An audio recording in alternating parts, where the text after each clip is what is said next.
Nu, labas, Erika. Labas. Kaip sekasi? Nu gerai, va galvoju, ar mes dviese kalbėsim ar tryse šiandien.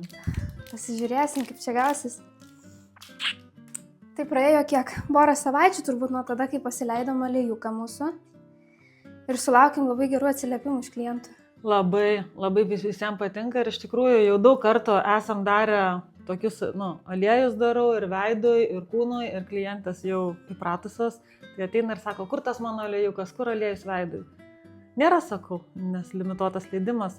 Taip, kad šį kartą gaminom rudenį aliejus, atėjus šiltiems orams, kad moterų, aišku, aliejus tinka ir vyrams, būtų pridrėkintas, skaisti, maloni, graži.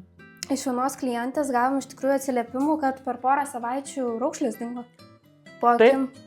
Iš tiesų tikrai ir viena mūsų kolegė, išduosiu paslaptį, leidosi botulino toksino injekcijas prie pakių zonoje ir sako, žinai, Erika, man vis tiek atsirasdavo tos raukšlės, o va pradėjau tepti tą aliejuką ir man visas raukšlės dingo ir mes pradėjo taip šypsoti, sako, dingo, matai, nėra, sako, stebuklai.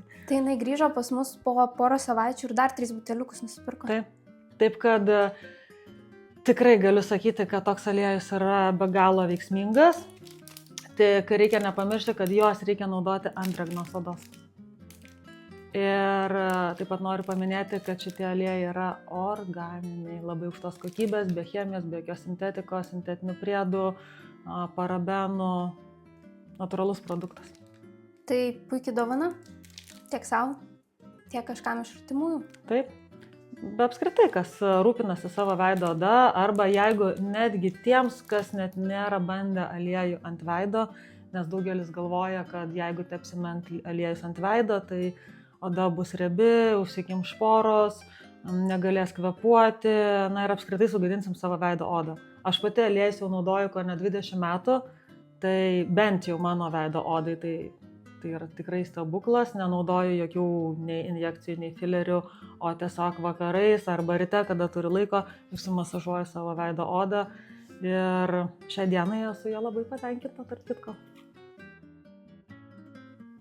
O kaip manai, ar pavyzdžiui šitas aliejus galėtų būti tokia kaip dovana moteriai? Ar gera dovana būtų? Ar neįsižeistų moteris gavusi dovanų aliejų prieš senėjimą, kad nesentų? Aš manau, jeigu moteris, kuri yra jau brandžiame amžiuje, o jau tas brandus amžius vadinasi, kad reikia pradėti savo veido odą rūpintis nuo 25